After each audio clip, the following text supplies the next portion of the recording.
నాంది పలికినటువంటి వాళ్ళు మీరు. తిట్టండి ప్రతిపక్షాలని, ఎంతైనా తిట్టండి తిట్టండి అని చెప్పి తిట్టించి ఈరోజు నాకు ఏమీ తెలియదు, నేను అసలు ఎప్పుడు కూడా తిట్లను నేను ప్రోత్సహించలేదని మాట్లాడుతూ ఉన్నారు. అందువలన అట్లాగే అదేవిధంగా దీని మీద కూడా అట్లాగే మాట్లాడుతూ ఉన్నారు, పథకాలన్నిటి మీద జగన్ గారి ఫోటో అని చెప్పి. ఇలా చెప్పుకుంటూ పోతే వీళ్ళు అంటే చెప్పేది ఒకటి చేసేది ఒకటి. కక్ష సాధింపు నా జీవితంలో లేదంటాడు 3వ పాయింట్. ఈయన జీవితంలో రాజకీయ కక్షలు లేవట. రాజకీయ కక్షలు నీకు లేనిది ఎప్పుడు చంద్రబాబు? రాజకీయ కక్షతోనే కదా ఎన్టీఆర్ గారిని మరి పదవి దించేసావు నువ్వు. రాజకీయ కక్షతోనే కదా లక్ష్మీపార్వతిని రోడ్డు మీద పడేసావు. ఇప్పటికి కూడా తిడుతూనే ఉన్నారే మీరు. అదేవిధంగా రాజకీయ కక్షతోనే కదా ఆ రోజు వైఎస్ రాజశేఖర రెడ్డి గారి మరణం వెనక మాకు ఇప్పటికి కూడా పెద్ద ఇదే ఉంది. మరి అది ఇప్పుడు ఇంకా ఎందుకంటే అసలు విషయం బయటికి రాకుండా మాట్లాడకూడదు కనుక. అదేవిధంగా ఇంకా చూసుకుంటా పోతే జగన్ గారి మీద మీ కక్ష సాధింపు ధోరణి ఎంత దారుణంగా ఉందండి.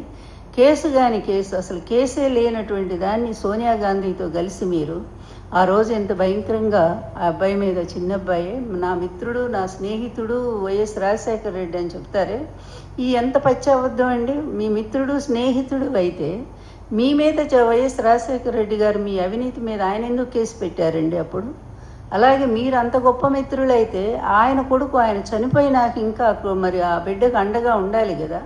అలాంటిది ఆయన మీద దొంగ కేసులు పెట్టించి ఒక లెటర్ రాయించి తర్వాత అందులో ఇంప్లీడ్ అయ్యి ఆ కేసును భయంకరంగా 16 నెలలు జైల్లో పెట్టించి ఇదంతా కక్ష సాధింపు కదా.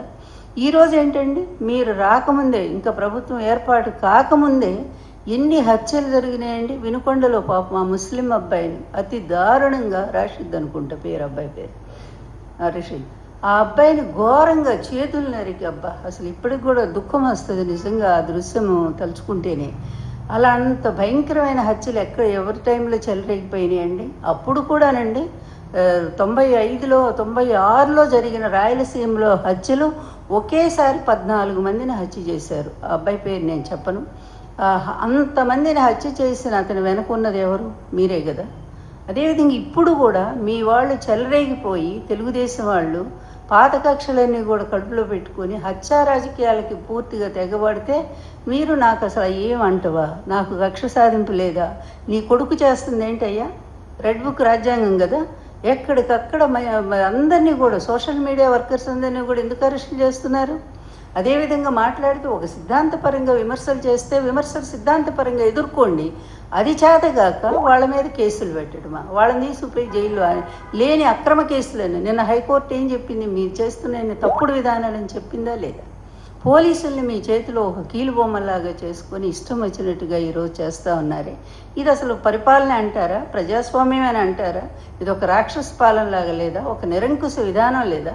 మీకు మీరు కితాబులు ఇచ్చుకొని మీ మీడియాలో మీరు పొగిడించుకుంటే సరిపోయిందా? ప్రజల చేత అనిపించండి మీరు ఎంత న్యాయంగా ఈ రాష్ట్రాన్ని పరిపాలిస్తున్నారనేది. ఎంత దారుణం అండి. ఆడపిల్లల మీద ఇప్పటి వరకు దాదాపు 350 మంది ఆడపిల్లల మీద ఇన్ని అత్యాచారాలు, ఇన్ని రకాల మర్డర్లు, హత్యలు కూడా జరిగితే వాటి గురించి ఎవరినైనా తెలుగుదేశం వాళ్ళు అరెస్ట్ చేశారండి? మీరు అసలు ఎవరినైనా అరెస్ట్ చేశారా మీ వాళ్ళని? మరి అదేవిధంగా ముస్లిం అబ్బాయిని అంత ఘోరంగా చంపిన ఆ హంతకులు ఎక్కడున్నారు చెప్పండి? జైల్లో ఉన్నారా వాళ్ళు? మరి ఇదంతా కూడా కక్ష రాజకీయాలు కాదా? మీరు ప్రేరేపిస్తుంది, మీ కొడుకు ప్రేరేపిస్తుంది కదా. మీ కొడుకు ప్రోత్సాహంతోనే ఇచ్చలవిడిగా అతను ఎలక్షన్స్ ముందే చెప్పాడు, మీరు ఒక్కొక్కళ్ళు 30, 40 ఎన్ని అయినా సరే నేరాలు చేయండి, చేసి నా దగ్గరికి రండి, మీకు పోస్ట్ ఇస్తాను. దానివల్ల కదా రెచ్చిపోయింది. ఎవరైనా సరే రాజకీయ పార్టీల్లో ప్రజాస్వామ్య వ్యవస్థలో ఉండేటువంటి వ్యక్తులు ఇలాంటి మాటలు చెప్తారా? వాళ్ళని నేరస్తుడిగా అంగీకరించాలా లేదా? అతని మీద ఎన్ని కేసులు పెట్టాలి? మీకున్న పలుకుబడితోనేమో ఆ కేసులు రాకుండా అడ్డుకుంటారు.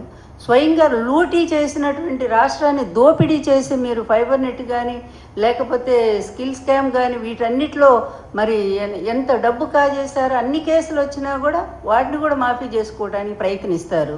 ఇన్ని నేరాలకు, ఇన్ని రకాలైనటువంటి అవినీతికి అడ్డాగా మారినటువంటి మీరు, మీ కొడుకు ఇద్దరు కూడా ఈరోజు నీతులు చెప్తారా ప్రజలకి? ముందు ప్రజలకు న్యాయం ఎలా చేయాలో అది ఆలోచించండి. అంతే తప్ప ఇంతమందిని ఒక కక్షపూరితంగా ఇంతమందిని అరెస్ట్ చేయించడం, పోసాని మురళీ గారిని కానీ లేకపోతే వంశీని కానివ్వండి, మీకంటే ఎక్కువ తిట్లు వాళ్ళు తిట్టారా? కొడాలి నాని కానీ ముందు మీరే కదా ప్రారంభించారు. భయంకరమైన తిట్లు మీరు ప్రారంభించారు. వాళ్ళ కుటుంబాల మీద దాడి చేశారు, వాళ్ళ మహిళల్ని రోడ్డుకి ఇడ్చారు. ఇన్ని రకాలుగా చేసినటువంటి మీరు ఏమి తెలియదా మీకు ఇప్పుడు? పాపం ఎంత శుద్ధపూసలండి, ఎంత పతివ్రతలాగా మాట్లాడుతూ ఉన్నారు మీరు. అందువల్ల మీ నేరాలు ఘోరాలు అన్నీ కూడా ప్రజలందరికీ తెలుసండి. అందువల్ల పరిపాలన